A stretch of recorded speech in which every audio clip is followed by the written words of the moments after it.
my family were like, yeah, it's interesting. Maya, she really likes to sing songs in her room in the middle of the night. I'm like, that's really interesting. They had no idea I was posting it.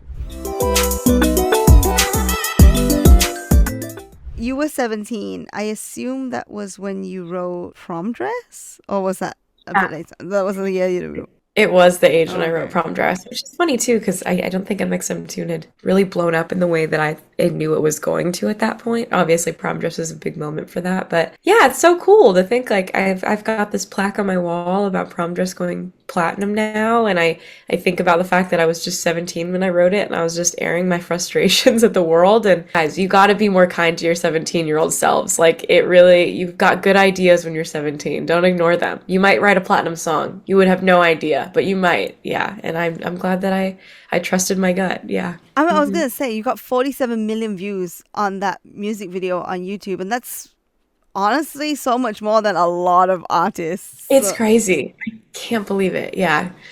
what was the like the feelings that went into like writing that song though? Because obviously a lot of people relate, and it's kind of a sad song, and I feel like we all go through that phase in life. I think it was so much around, and I think, what is so special about Prom Dress too is I think that it's like a feeling that obviously extends beyond just like the teenage years of your life. And it is so easy though when you're a teenager to feel like everyone else around you is experiencing a much different version of life that is far more exciting and like joyous and I don't know, just experienced than most of what you're experiencing in your own life. And I felt that way so heavily when I was, 17, of just wondering like, am I missing out on something right now and nobody's telling me? Am I doing something wrong? Am I missing steps that I should be going through? And yeah, I just like played the ukulele in the background of everything and didn't stop. And I would post them online, and my parents had no idea that I was posting online and making covers of songs. I remember my family were like, yeah, it's interesting. Maya, she really likes to sing songs in her room in the middle of the night. I'm like, that's really interesting. They had no idea I was posting it. And so that was a whole other thing of like when MXM Tune blew up, introducing them to what exactly had been going on in the background that they had no idea about. I guess that's also something that I wanted to ask you, because I feel like not a lot of people get that experience. What was it like just suddenly blowing up? It was so scary because nobody knew anything. And I remember thinking, like, I was just so mortified by the idea of people in my real life figuring out what I was doing online. It felt like, I don't know, so exposing to have had all this content that I was putting out, whether it was like YouTube or songs that I had written about, like, my crush at school. Oh my gosh, the horror of having the idea of like my high school friends figuring out who I liked based off of a song that I had written about him. Like, that is so embarrassing. And it was really scary. And I remember thinking, oh my God, am I going to delete everything and I'm just going to run to the opposite end and like hope that nobody remembers this like chapter of my life? And, there were definitely moments where I really heavily considered kind of like saying goodbye to everything and letting it kind of wash over and disappear. But I'm really glad I didn't. I'm really glad that I stuck through it and everything. But yeah, it was really scary because I was like 17 at the time too. I was so young and like, gosh, being 17 is just embarrassing when you're 17, but it is just more embarrassing when you have so many people paying attention to what you're doing. Yeah.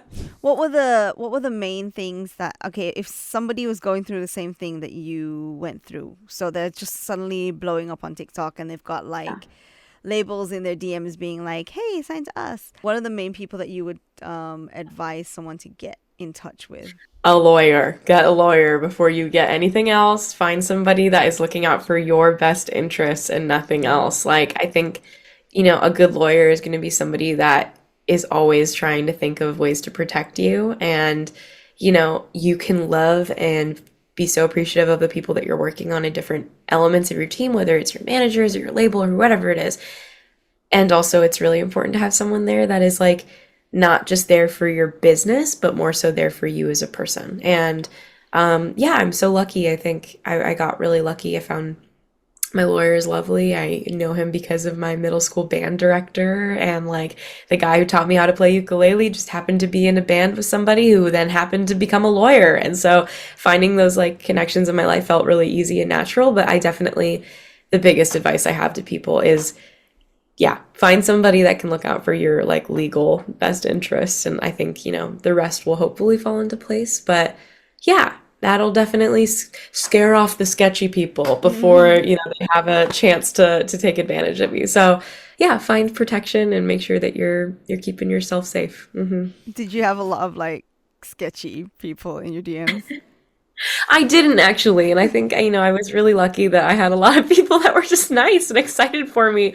I think the internet might have been nicer at that era of when I blew up, but who knows? I think I got lucky too. But yeah, it's always tough to know. But I'm thankfully I don't have any horror stories, which is really good.